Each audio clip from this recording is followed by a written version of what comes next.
Welcome to Allie's Attic, where you never know what kind of surprise you'll find in my attic. I'm your host, Allie, and today my surprise is a singer, songwriter, recording artist, as well as a worship leader.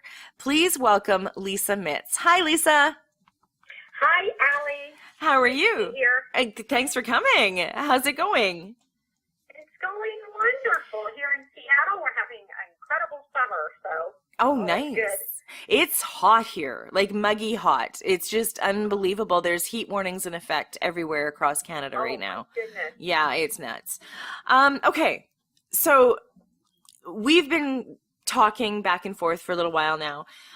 You intrigue me for a number of reasons, but one of the things we talked before the interview, I love your piano playing. I'm just saying right Oh, now. So basically tell me, like, I know you've worked with some of Seattle's best musicians and you've worked in some incredible places. Tell me how old you were when you started your journey. so actually, I started on the piano when I was 6 years old, and my parents gave me classical piano lessons pretty much all the way through till I went to college. I entered into the University of Florida as a music major in classical piano. Oh, But after about a year of being secluded in a room, having to practice and play in front of juries and music theory, which I just really did not like, I just decided, you know what, I don't know if I really want to be a classical pianist. And I actually went over and I minored in music, and I got a major in communications and broadcasting production, in fact, ooh. on radio. And so, yeah, that's kind of how that started. Well, that's And cool. so, We have something in common because I went for broadcasting as well. Um, yeah. Now, like I said, you've worked with some of Seattle's best musicians, artists, and producers, including Capitol Records R7B artist, Alan Stone, which is great. Yeah. And then you And also, actually, go ahead. I'm yeah. Oh, sorry. it's okay. I No, no, didn't no. Go cut ahead. you. Go ahead. I was just going to keep reading. Well, I actually found out since I sent all that Alan actually is not with Capitol anymore. Oh, I think he's with Dave Matthews, which is pretty amazing, his label too. But, you know, the record industry and the label industry changes a lot. yeah. But I did have the opportunity to work with him about 6 years ago, actually even maybe seven. He did my first three albums, and the first album, You Found Me, he co-wrote and produced with me, and then he really was discovered after that, and and went on himself to become extremely successful in the in the music world. Yeah. But I also had the opportunity to work with a Canadian artist, John Bryant, who's phenomenal too. He actually helped produce my Songbird album, which was my fourth project, which I also had the incredible privilege of going to Nashville in Franklin and recorded two songs with some amazing, well-known artists. I don't know if you've known about the Castle Studios, but it's famous for like platinum albums that have come out of there. And Mm-hmm. so I just discovered that one of the people on the album, on my songs, Chip Davis, he plays with Alabama, Oh my and God. I had no idea until Oh, recently. I was like, oh my gosh, I'm a little humbled right now and no kidding. embarrassed that I didn't know. It was probably refreshing for him though. Because I mean, I'm sure as people find out, as soon as people find out that he's from Alabama, he's getting, questions and blah, blah, blah, blah, blah, blah, blah. So it's Yeah, probably kind of refreshing. Now, yeah. life obviously, changed and you got married and had children. And then in 2002, you revisited your music background.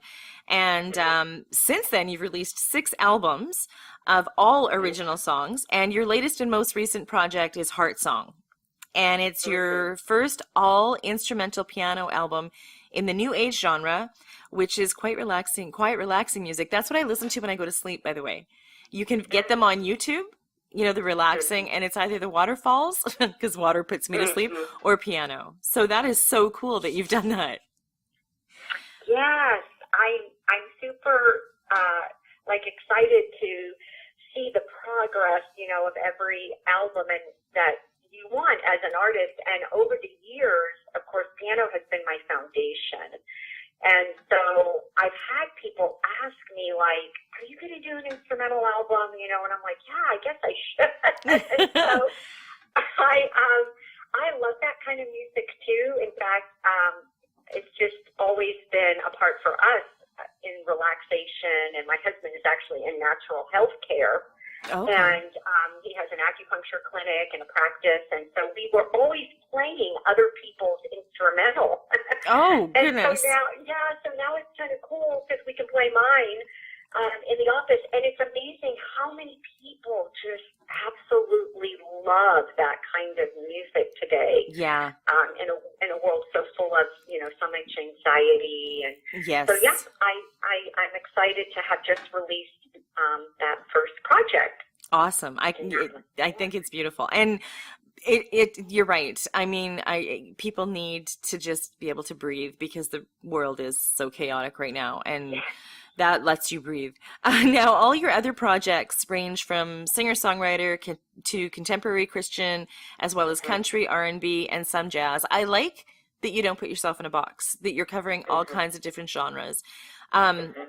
Is that what you plan to do going forward, or is there new things on the horizon? Yes, in fact, I'm getting ready to go back into the studio to release a couple of new singles here. One of which is country. I have a couple country songs, the ones I did in Nashville that are on my Songbird album. But I like to, you know, be inspired by, you know, not just other artists that have impacted me, but really kind of the feel of whatever song that I'm writing. Mm-hmm. And, you know, I spent my first couple albums were really all pretty much praise and worship. We also lived in Israel for 4.5 years during that time. Wow. Yeah, so a lot of those albums were inspired and influenced by that experience of, you know, I mean, just so much, living like a lifetime in 4.5 years there with our kids and coming back to the States in the summer and recording. And so, you know, I have some Hebrew songs on that too. But then when we moved back in 2011, and I started working more closely with Alan Stone and his R&B influence, that kind of inspired that You Found Me album. And then when I moved on to the next album, I was like inspired by a little bit of more singer-songwriter and country. And my latest lyrical project, Where I Belong, you know, was kind of like, oh, I love a little bit of Colby Calais feel. I love a little bit of jazz. I like the Stevie Nicks kind of feel. And so you try to be inspired in that way, you know, in each project, at least for me. And that's awesome. When did you become a worship leader? I became a worship leader, oh my goodness, when we moved from Florida to Seattle back in 2002. That's when I started writing. And so a lot of the worship leading I was doing was not just, we started a ministry. My husband's also a pastor. And so we started a ministry. And so we did like a lot of the songs that I was writing, and along with some of our worship team that was also writing with me. So yeah, I led worship for many, many, many years. And that really was the catalyst of my songwriting, actually. Wow. Well, that is awesome. Now we're going to switch topics because what you do with the next topic we're going to talk about blows me away. You're the director of operations, and you also help fundraising. And we're talking about Destiny's House. Yeah. Destiny House, not Destiny's House, Destiny House. Right, Destiny House Restoration Center. Mm-hmm. And it's for female victims of sex trafficking, ages 18 and over. So tell us a bit about that, because I think it's, you know what, first off, I'm just going to say, I've talked about you coming on and talking about this, and people were like shocked. Well, there's still a sex trafficking going on, and I was like, oh my Mhm. God, yeah. And it's Mhm. not prevalent in the news, and you don't really hear about it anymore. I mean, we used to all the time, and now we don't. Mhm. Mhm. So I was so excited that you were coming on to talk about it because it needs to be talked about. Because, like I said, nobody even realized that it was still happening. So Mm. tell me all about Destiny House. I've got the mission in front of me and everything. So, So actually, it actually was also birthed out of my music.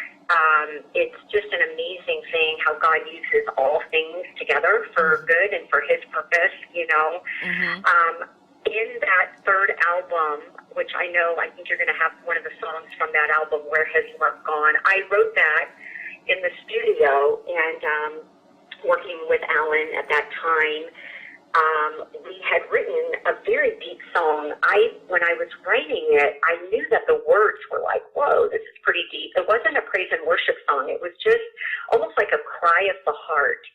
And I wasn't really sure why or what it was for, but after that album was released, my husband actually came across an artist by the name of Luke Dowler. He's pretty well known. I think he might even be from Canada. I'm not sure, but in any case, he had released a song called Our Silence is Shameful, and it was a video on YouTube.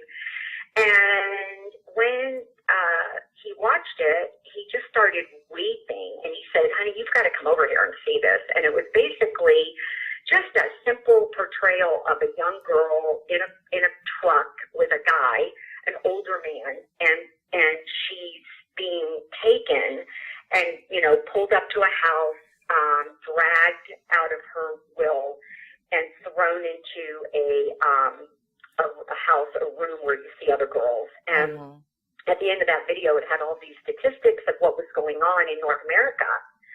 And we were floored because, first of all, we were like, what?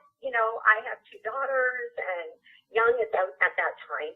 And I thought, this cannot be happening. I mean, we always heard about trafficking and selling of children in like Cambodia, Thailand, but certainly cannot be happening here in the United States. Mm-hmm. And of course, we come to find out that it's actually the second highest crime here. Mm-hmm.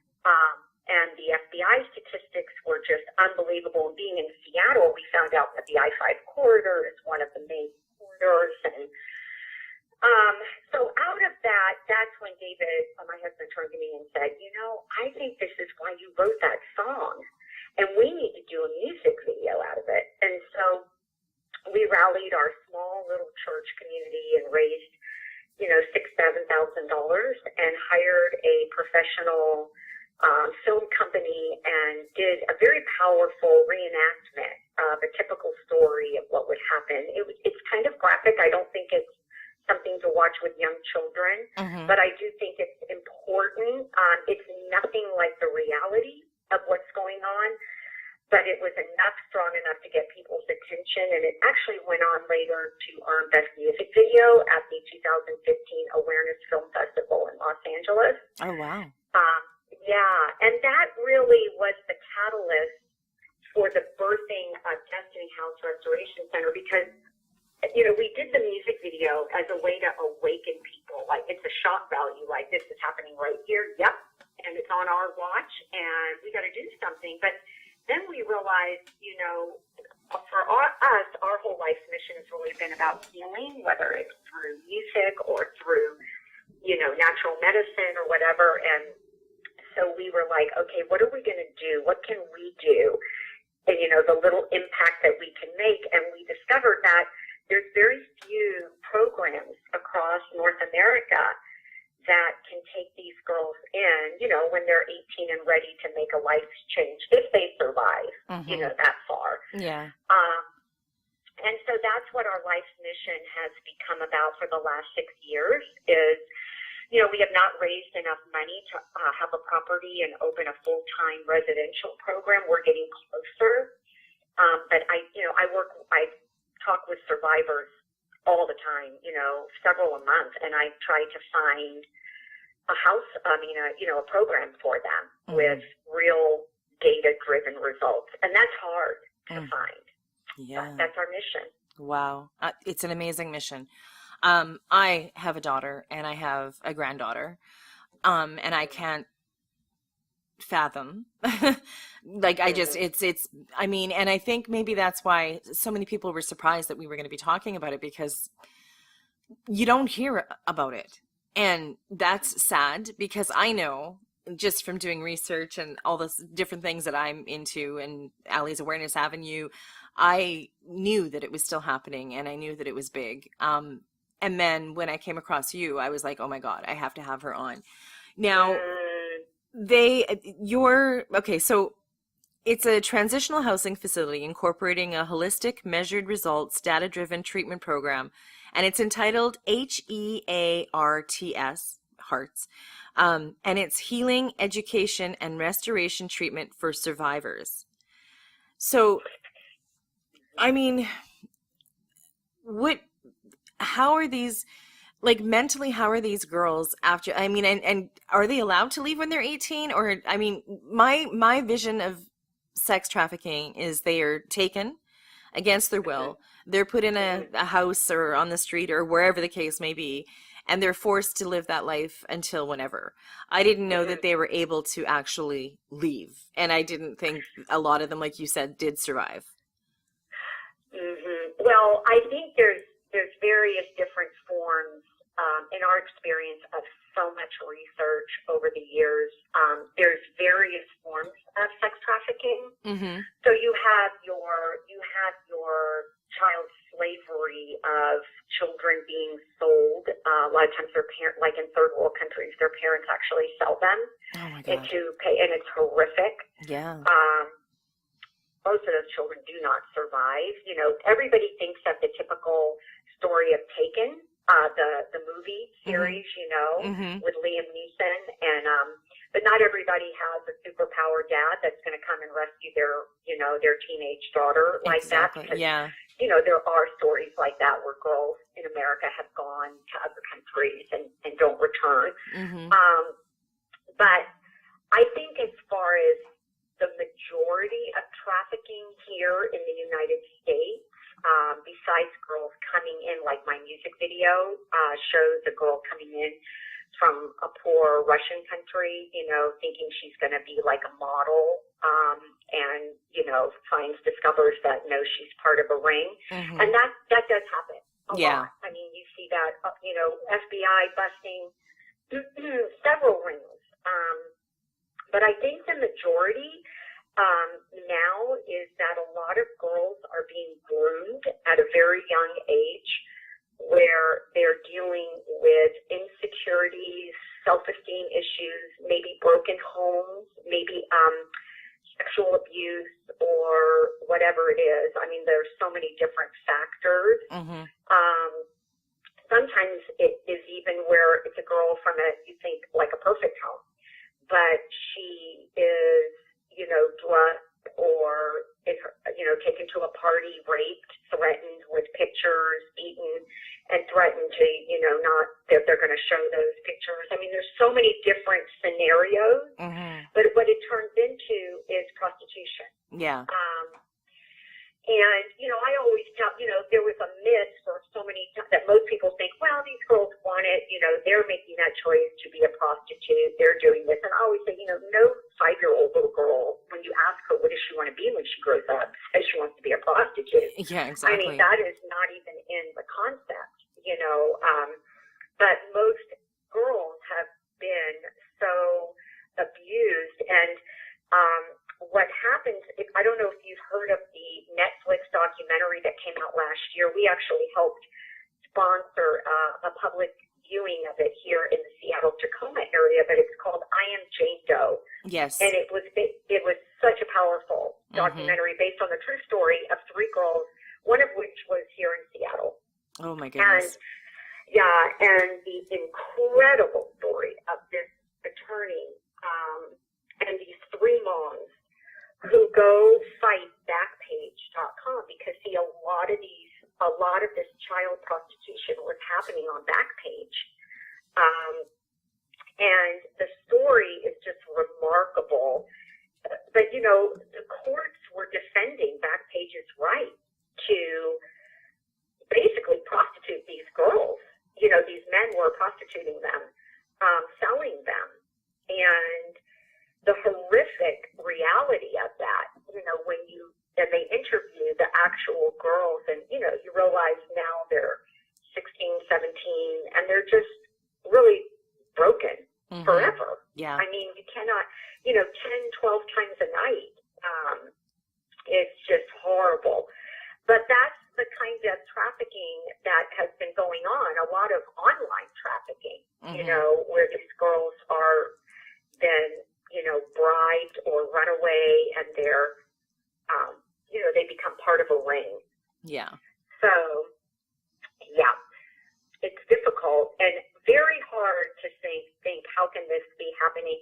And, I think part of the process to end it is we've got to bring it out into the light. Yeah. And we've got to take on the scary things like these moms did to fight it, and say, my daughter might be damaged, but I don't, we've got to do something to prevent that.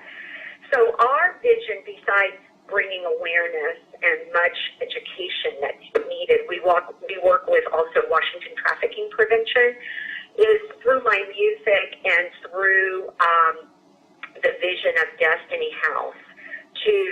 We haven't had enough money to open our program full time. We still need the property.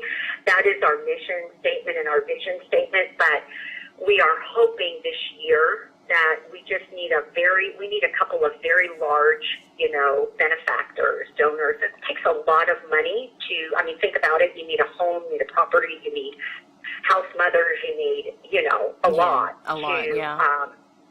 To take in 6 to 8 girls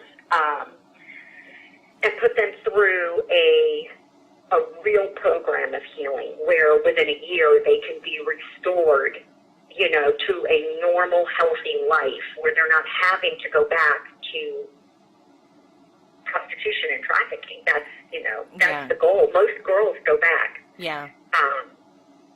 Yeah.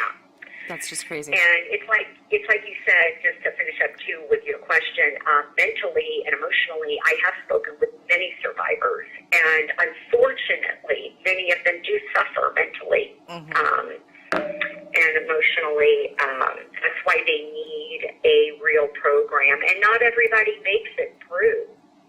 But you hope, it's like the starfish story, right? You just hope that the one you're picking up on the beach and throwing back in the ocean is going to make it. Exactly. Well, I commend you and your husband for doing this, because they do need help. And I mean, statistics show that a lot of them do go back, and that's unfortunate. But at least there are places like Destiny House that are there to help if they if they want and if they need, and whatever the case may be. Now, are you still having the annual concert and live auction September 22nd? Yes, we're super excited about that. My band and I will be playing, and we have a survivor coming to speak, and that is our annual benefit. It's an amazing auction. We'll be in Maple Valley. Anybody listening in the Washington, Seattle, Tacoma area, we'll be at a beautiful store, the owners of which have really partnered and aligned themselves with us. It's called A Matter of Style on September 22nd. And, yep, I'm excited. And that we just keep hoping, okay, this is the year. God, this is the year. We're gonna... Yeah, well... Up till now, I talk to several survivors every month. We are very well known for not being open yet. We get so many calls, and what I've had to do is I spend a lot of my time, developing relationships with other programs. Unfortunately, there's only 2 others here in Washington that are really got a really good program, and they're full. I mean, a lot of times I can't even get people in for 6 months, so I'm having to call other places in other states and cities. And oh my goodness. So we're really hoping this is going to be the year that we can be one more where people can come and be healed. Yeah, well, I hope it works. And I mean, I'm hoping this helps too. And you are set up for donations. Um, Yes. Now, this website for Destiny House, it's destinyhouserc.org. It's going to be up on my website. So people can click on it. I'm urging everyone, please, please, please go donate to Yes. Destiny House. It is very important. And if you're a parent, uncle, aunt, whatever the case may be, just imagine, because I couldn't. And That's right. that should be enough to, like, motivate everybody to help these Yes. girls at least find some kind of normal life. I mean, normal to them is going to be a lot different than normal to us, but at least it's a better life than they're in. Yes. I commend you. Like I said, I think it's amazing what you do. Now, what two songs, completely different, switching gears again, what two songs are we going to hear from you, Lisa? Well, actually, one of the songs I think you're going to hear, I think we talked about is Where Has Love Gone, right? Yes, yeah. And that actually is the song to my music video, so it's perfect because that is the one that I was talking about earlier in the interview where we wrote that song, not really knowing. It was so deep, and I think you'll hear the words, and that's the one that we put to the music video. That has opened the whole vision for the work that we're doing now with Destiny House. And in all of my concerts, I always talk about our work. And, I perform in wine bars and restaurants and benefit concerts everywhere. And I always talk about, because most people are not aware. So I also donate a portion of all my sales and merchandise to Destiny House. So anytime you're supporting my music, you're supporting that.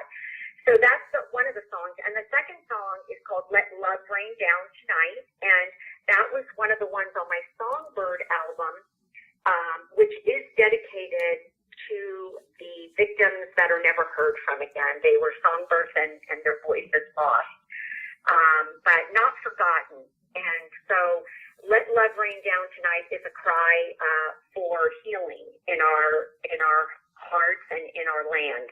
And it really is a country song, actually recorded, one of the ones that I recorded at the Castle Studios. So those are the two songs. Well, and they're beautiful songs, as people are going to find out when they listen. Now, you can purchase your music anywhere online, iTunes, Spotify. Also, your website, which is lisamitz.com. That is also going to be up on my website, and it'll link directly to you. Anything new happens, please, please come back. And if I can help any way, shape, or form, I mean, money-wise, I can't do a lot, but if the more I bring you on and talk about it, the more, I mean, if you do finally get to open the house, I'd love you to come back on and talk about it, because I think that Yes. I mean, it has to happen. So it has to happen. Yeah. Absolutely. It just has to happen. And I believe it's going to very soon. Good. And thank you so much for coming on and talking, not just about your, singing, songwriting, but also about Destiny House. And I love that you combined the two. I think that's amazing. And I think you're amazing. And I'm just thank you so much for coming on the show, Lisa. And like I say, just keep in touch. Anything new happens, you can come back on the show anytime. Oh, thank you so much, Ellie. It was really an honor. I just appreciate your heart to open up and receive me and receive this call and, make it known. So thank you. You're welcome. And thank you for joining me on Allie's Attic Show. Keep checking my website, because you never know what kind of surprises you're going to find in my attic. Cheers.